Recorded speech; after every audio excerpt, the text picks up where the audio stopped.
Everyone, आज 21 जनवरी 2026 रोज़ की भांति आज यह स्टार्ट होगा।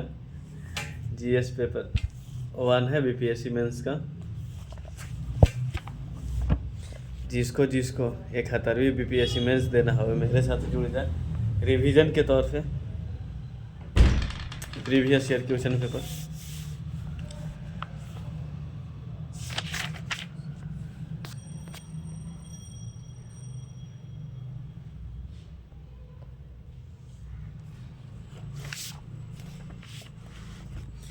भारतीय राष्ट्रीय आंदोलन उग्रवादी चरण और योगदान का आलोचनात्मक परीक्षण करना है। 69वीं बीपीएससी मुख्य परीक्षा में आया है। भारतीय राष्ट्रीय कांग्रेस उग्रवादी चरण का योगदान आलोचनात्मक विश्लेषण कीजिए। भारतीय राष्ट्रीय कांग्रेस आईएनसी का मध्यमार्गी चरण 1885 से 1905 भारतीय स्वतंत्रता खुला है। भारतीय स्वतंत्रता संग्राम के प्रारंभिक दौर में महत्वपूर्ण भूमिका निभाता है। इस चरण के प्रमुख नेताओं में दादा भाई नौरोजी, गोपाल कृष्ण गोखले और सुरेंद्रनाथ बनर्जी जैसे व्यक्तित्व शामिल थे। मध्यमार्गी ने मुख्य रूप से संवैधानिक तरीके से राजनीतिक सुधारों की मांग की और ब्रिटिश सरकार भारतीयों की समस्याओं को हल करने की अपील की। उदारवादी चरण के प्रमुख योगदान क्या क्या थे वो देखते हैं हम लोग। उदारवादी के संवैधानिक सुधार और याचिका, भारतीय राष्ट्रीय कांग्रेस का गठन, फिर स्वशासन की अवधारणा की शुरुआत, सामाजिक और शैक्षणिक सुधार, संवैधानिक और याचिकाएं। मध्यमार्गियों का विश्वास था कि संवैधानिक तरीके से सुधार की मांग की जाए। फिर क्या?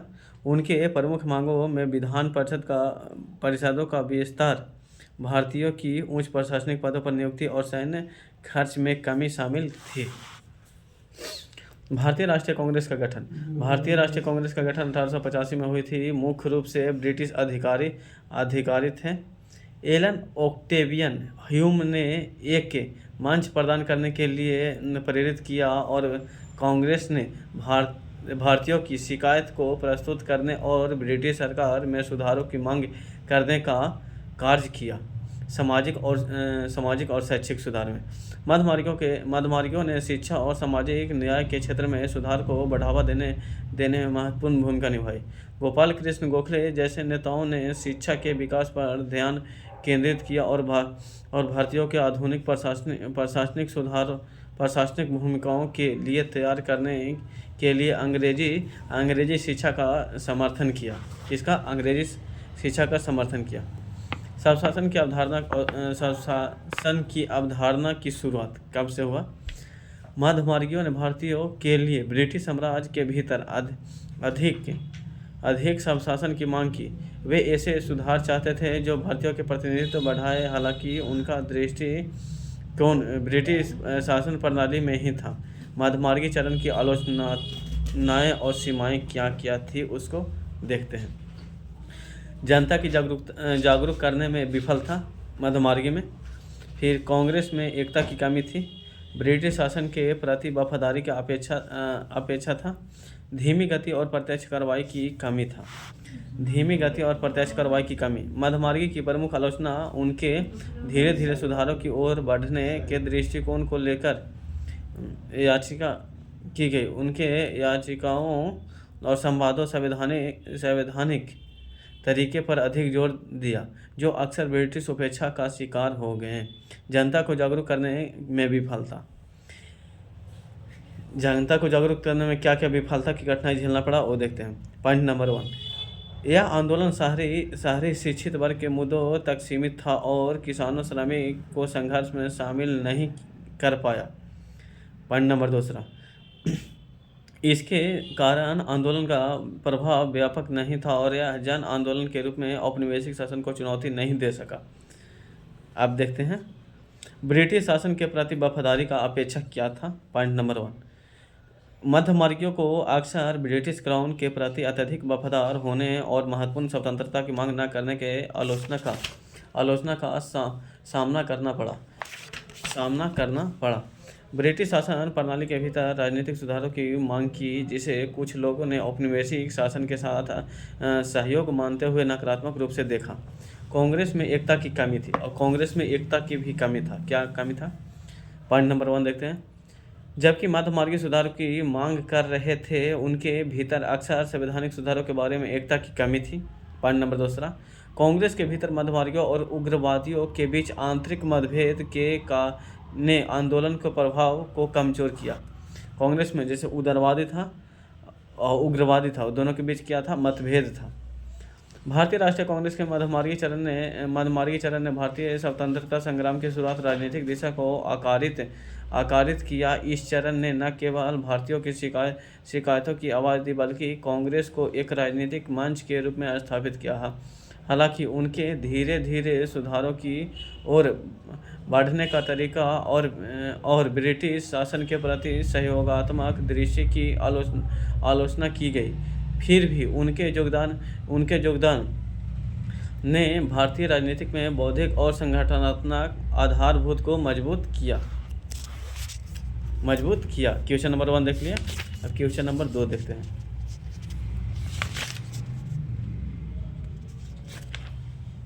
क्वेश्चन नंबर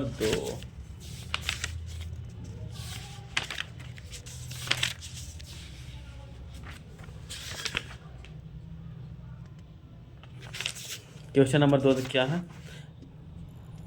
गांधीवादी आंदोलन के विगत प्रश्न पूछे गए प्रश्न कौन कौन सा है देखते हैं।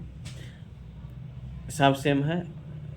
क्वेश्चन नंबर 2 देखते हैं। भारतीय स्वतंत्रता आंदोलन के इतिहास के चंपारण सत्याग्रह महत्वपूर्ण घटना थी, स्पष्ट कीजिए। या फिर देखते हैं, क्या आप इस दृष्टिकोण से सहमत है कि चंपारण सत्याग्रह भारत के स्वतंत्रता संघर्ष में इतिहास में एक परिवर्तनीय बिंदु है? इस 47वें बीपीएससी में पूछा है। फिर चंपारण सत्याग्रह स्वाधीनता संघर्ष का एक निर्णायक मोड़ था, स्पष्ट कीजिए। 66वें बीपीएससी में पूछा है। चंपारण सत्याग्रह पर संक्षिप्त टिप्पणी लिखिए। 66वें मतलब देखिए, एक ही क्वेश्चन के 42वें में पूछा है, 47वें और फिर 66वें में दो, एक ही क्वेश्चन 2 बार पूछा है। अच्छा, इसका उत्तर देखते हैं। चंपारण सत्याग्रह वर्ष 1917 में बिहार के चंपारण क्षेत्र में गांधी जी द्वारा अंग्रेज जमींदारों के विरुद्ध किसानों के समर्थन में चलाया गया प्रथम आंदोलन था। यह गोरे बागान मालिकों को 3 काठिया पाती के विरुद्ध चलाया गया था, जिसके तहत किसानों को अनुबंध के अंतर्गत जमीन के 3/20 हिस्से में नील की खेती करना अनिवार्य था। कितना? 3/20। और कौन शोषण करता था? नीले बागान मालिक करता था। नील की खेती अनिवार्य था। इस आंदोलन में गांधी जी ने सत्याग्रह पर आधारित जिस अहिंसात्मक आंदोलन का भारत में सूत्रपात किया, उसका प्रभाव सभी प्रवर्ती गांधीवादी स्वाधीनता संग्राम के आंदोलनों में महसूस किया गया। चंपारण किसान आंदोलन की विशेषताएं क्या क्या है देखते हैं। पॉइंट नंबर 1, सविनय अवज्ञा आंदोलन की पृष्ठभूमि थी। सविनय अवज्ञा आंदोलन की पृष्ठभूमि यहीं चंपारण सत्याग्रह से तैयार हुआ था, फिर अहिंसात्मक तैयार हुआ था। Point number 2। पॉइंट नंबर 3 क्या था? भविष्य के नेताओं एवं आंदोलनों हेतु प्रशिक्षण के लिए प्रयोगशाला बन गया था। मतलब प्रशिक्षण के लिए प्रयोगशाला। चंपारण सत्याग्रह वो ऐसा सत्याग्रह था जो फर्स्ट वर्ष सफल हुआ था। किसके विरुद्ध? अंग्रेज के विरुद्ध।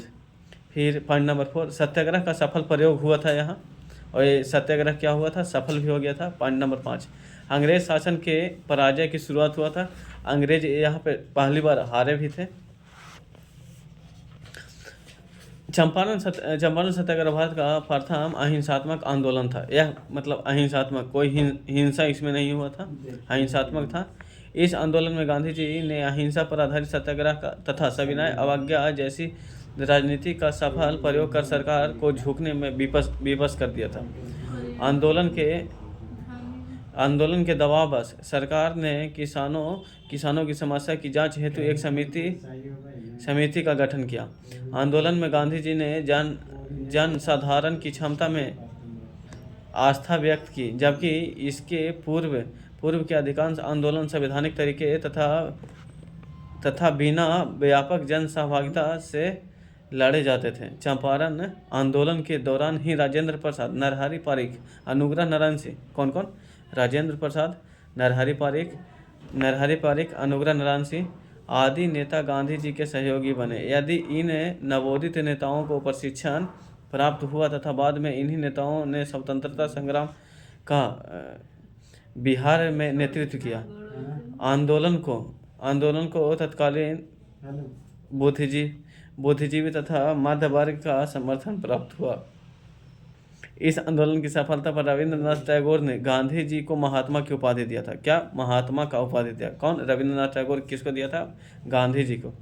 इस आंदोलन में सर्वप्रथम किसी स्थानीय समस्याओं को राष्ट्रीय स्तर पर, चंपारण सत्याग्रह स्थानीय समस्या था, उसको राष्ट्रीय स्तर पर उठाया गया। पहली बार किसी राष्ट्रीय स्तर के नेता ने किसानों की इस स्थानीय समस्याओं को संपूर्ण देश के किसानों की समस्या से संबंध किया। इस आंदोलन की सफलता ने कृषकों में उत्साह का संचार किया। फलस्वरूप जगह जगह पर कृषकों ने अपनी समस्या के समाधान हेतु आंदोलन आरंभ किया। उदाहरण के लिए खेड़ा सत्याग्रह, अवध किसान आंदोलन, फिर आदि अतः आंदोलन की सफलता ने भारत में संगठित कृषक आंदोलन का पथ प्रदर्शक बन गया। क्वेश्चन नंबर 2 हो गया। अब व्यक्तिगत महत्वपूर्ण व्यक्तिगत कौन जैसे अपना भारतीय राष्ट्रीय आंदोलन में भूमिका निभाए थे? रविंद्रनाथ टैगोर की देखिए। भारतीय राष्ट्रीय आंदोलन में रविंद्रनाथ टैगोर की भूमिका का वर्णन कीजिए। यह कांग्रेस से किस प्रकार भिन्न है? मतलब भारतीय राष्ट्रीय आंदोलन में रविंद्रनाथ टैगोर की भूमिका देखेंगे। एक कांग्रेस से किस प्रकार भिन्न है? कौन सा? 39वां बीपीएससी में आया है। और फिर रविंद्रनाथ टैगोर की स्वतंत्रता आंदोलन में योगदान इस 67वीं बीपीएससी मुख्य परीक्षा में आया है। इसका उत्तर देखेंगे। बहुमुखी प्रतिभा के धनी गुरु देव रविंद्रनाथ टैगोर को आधुनिक भारत का असाधारण सृजनशील कलाकार तथा विचारक माना जाता है। क्या? कलाकार और विचारक माना जाता है। कौन सा? आधुनिक भारत को। प्रत्यक्ष अप्रत्यक्ष रूप से भारतीय राष्ट्रीय कांग्रेस में उन्होंने महत्वपूर्ण भूमिका निभाई। उन्होंने भारतीय संस्कृति के सर्वश्रेष्ठ रूप से पश्चिमी देशों का परिचय और पश्चिमी देशों की संस्कृति से भारत का परिचय कराने की बड़ी भूमिका निभाई। भारतीय राष्ट्रीय आंदोलन में उसकी शारीरिक सक्रियता सीमित रही, लेकिन मानसिक सक्रियता इतनी व्यापक एवं प्रभावी थी। भारतीय शारीरिक सक्रियता सीमित रही, मतलब शरीर एक जगह रहे, लेकिन मानसिक सक्रियता इतनी व्यापक एवं प्रभाविक थी कि उनके सिद्धांतों विचारों ने गांधी जी एवं नेहरू जैसे राजनीतिज्ञों को भी सोचने पर विवश कर दिया था।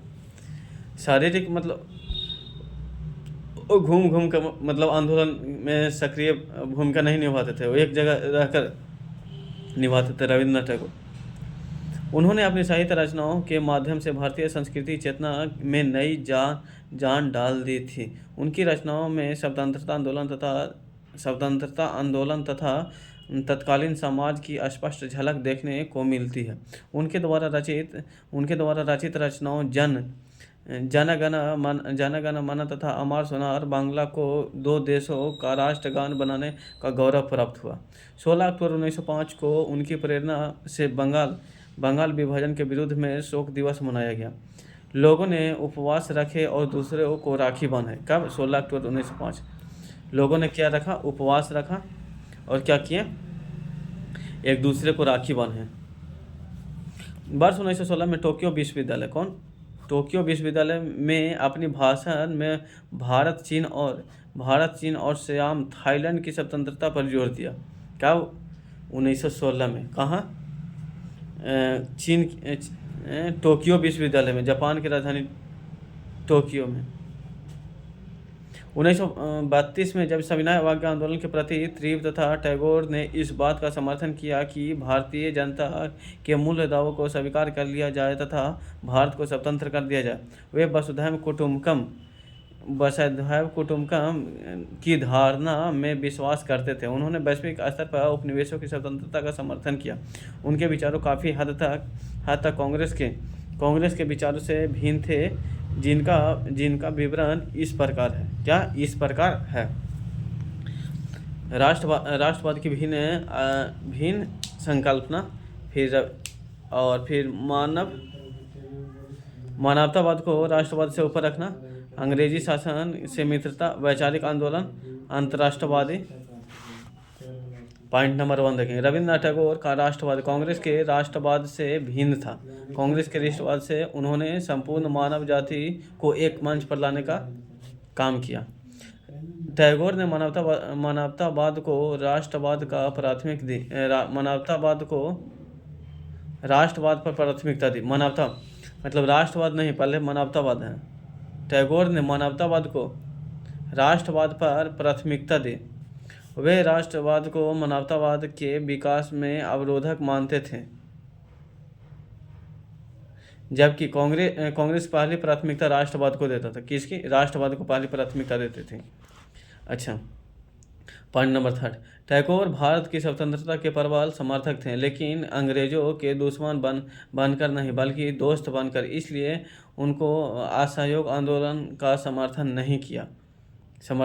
पॉइंट नंबर 4, टैगोर ने कांग्रेस के प्रत्यक्ष आंदोलन से पृथक एवं वैचारिक आंदोलन का नेतृत्व करते थे। पॉइंट नंबर 5, टैगोर अंतर्राष्ट्रवाद के समर्थन थे। उन्होंने विश्व स्तर पर होने वाली क्रांतियों का समर्थन किया तथा कांग्रेस के राष्ट्रवाद को संकुचित बनाया। इस प्रकार टैगोर ने विचार कांग्रेस के विचारों से काफ़ी भिन्न थे। व्यक्तिगत स्वतंत्रता राष्ट्रीय संदर्भों में देखना चाहते हैं। उन्होंने राष्ट्रों की पारस्परिक मैत्री तथा एकता का समर्थन किया, जिससे मानव में विभेद की दीवार मिटे तथा मानव धर्म की अभिव्यक्ति मानव एकता को रूप में देखा जाए। क्वेश्चन नंबर 3 हो गया। अब क्वेश्चन नंबर 4 देखते हैं।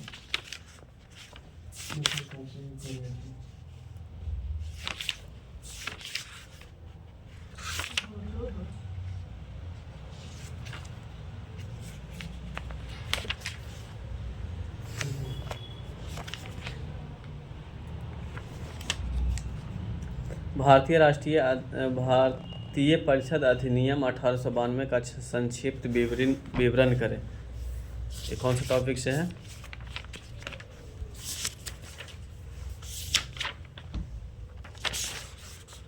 भारतीय संविधान का निर्माण एवं स्वरूप से है।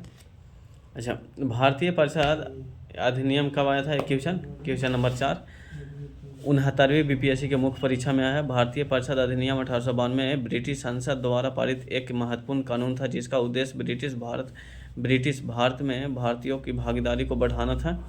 अच्छा, विधायी परिषद विस्तार। इस अधिनियम में केंद्रीय विधायी परिषद और प्रांतीय परिषदों का कार्य बढ़ाया गया। भारतीय परिषद अधिनियम 1892 का मुख्य प्रावधान क्या था? भारतीय प्रतिनिधित्व में वृद्धि, फिर विधायी परिषद का विस्तार, सीमित कार्यक्षेत्र क्षमता, गैर अधिकारी सदस्य की नियुक्ति, अधिकारी सदस्य का परिचय। इस अधिनियम ने विधायी परिषदों में गैर आधिकारिक सदस्य भारतीय नियुक्ति करने की अनुमति दी। हालांकि उनके अधिकार सीमित थे। उनका कार्य मुख्य रूप से सलाहकार का था, निर्णय लेने का नहीं। सीमित कार्य क्षमता। परिषदों की कोई विधायी शक्तियाँ नहीं थी और उनके कार्य मुख्य रूप से सरकार द्वारा प्रस्तावित कानूनों, बजटों और नीतियों पर चर्चा करने तक सीमित हैं। भारतीय प्रतिनिधित्व में वृद्धि। हालांकि अधिनियम ने भारतीयों को महत्वपूर्ण अधिकार नहीं दिए। यह सरकार के मामलों में भारतीय भागीदारी की शुरुआत की। महत्व इसका क्या था? राजनीतिक जागरूकता में वृद्धि था।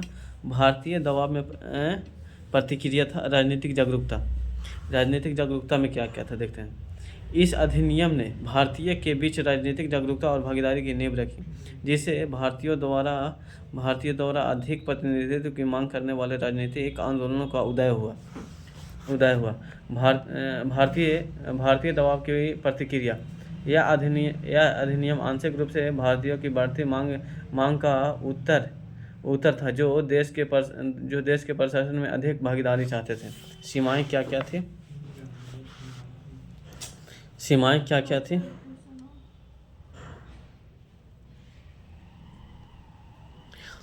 भारतीयों के लिए सीमित अधिकार था। सलाहकार की भूमिका था। समाज के प्रमुख वर्गों को बाहर रखना था।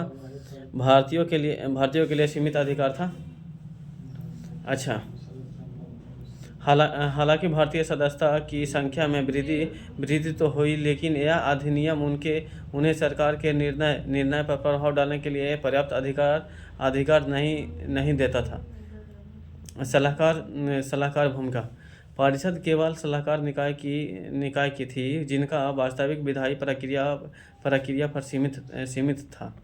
समाज में वर्गों को बाहर रखना। यह अधिनियम अधिकांश भारतीयों, विशेषकर सामान्य जनता और हाशियों पर रहने वाले समुदाय को शासन में वास्तविक भागीदारी से बाहर रखता था।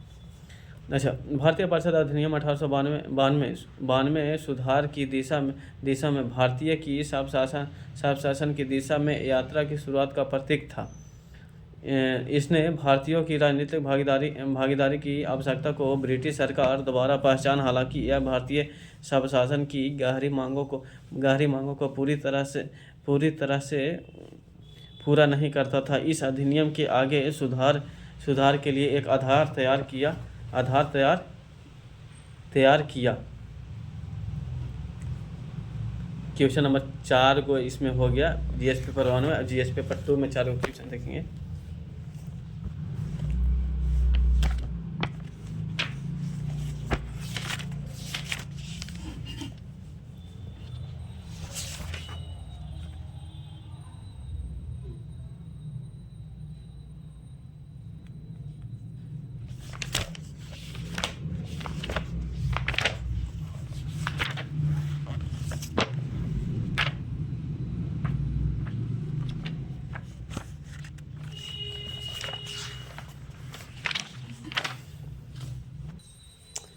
जीएस पेपर 2 क्वेश्चन नंबर 1 इसमें। भारतीय परिप्रेक्ष्य में तकनीकी प्रौद्योगिकी का स्वदेशीकरण से आप क्या समझते हैं? प्रौद्योगिकी का स्वदेशीकरण उस प्रक्रिया को कहते हैं जिसमें कोई देश विदेशी तकनीकी पर निर्भरता घटाकर अपनी स्वयं की तकनीकी क्षमता का विकास, अनुकूल और उन्नयन करता है। भारतीय संदर्भ में यह रक्षा, अंतरिक्ष, स्वास्थ्य सेवा, विनिर्माण,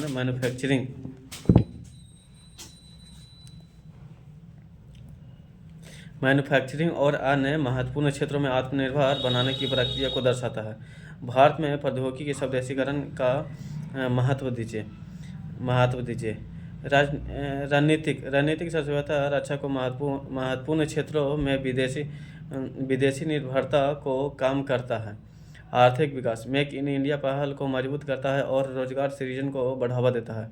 तकनीकी आत्मनिर्भरता अनुसंधान और नवाचार को प्रोत्साहित करता है। लगान में कमी, महंगे आयातों पर निर्भरता कम करता है, जिससे व्यापार संतुलन सुधारता है।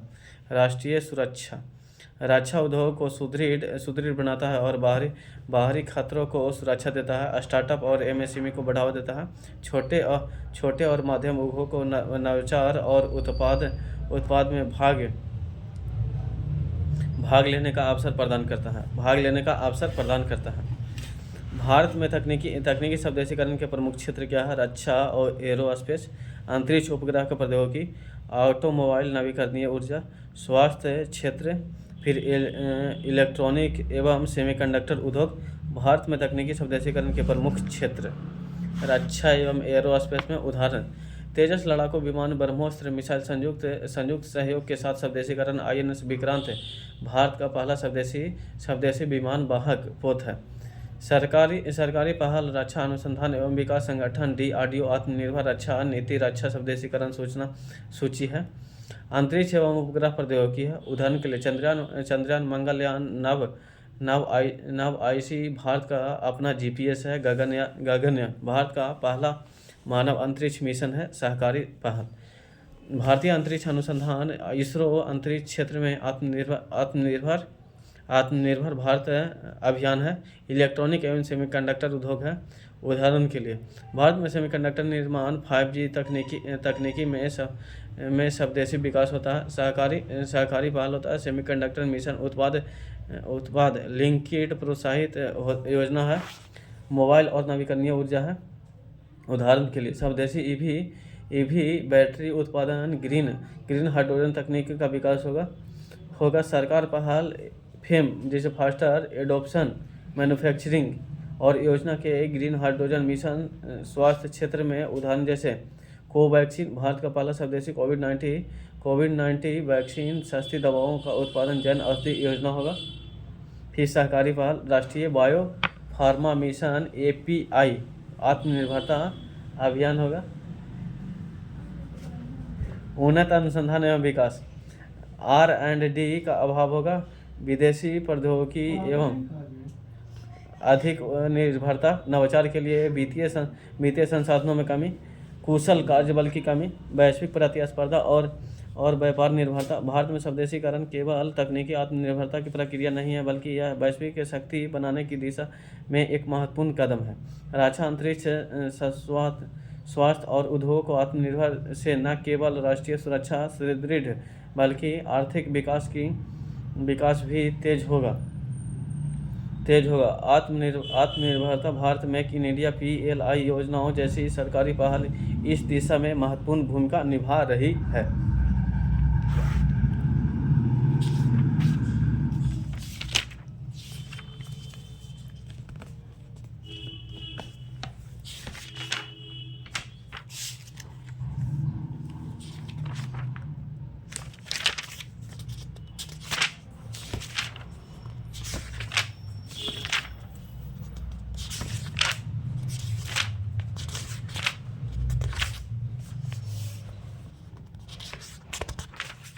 खोलो एक ही है। एक हिंदी की में ना तो इंग्लिश को पढ़ा ना मतलब वो वाला फाइल है वो किसको हम थोड़ा सा कंकार में स्टार्ट करते हैं।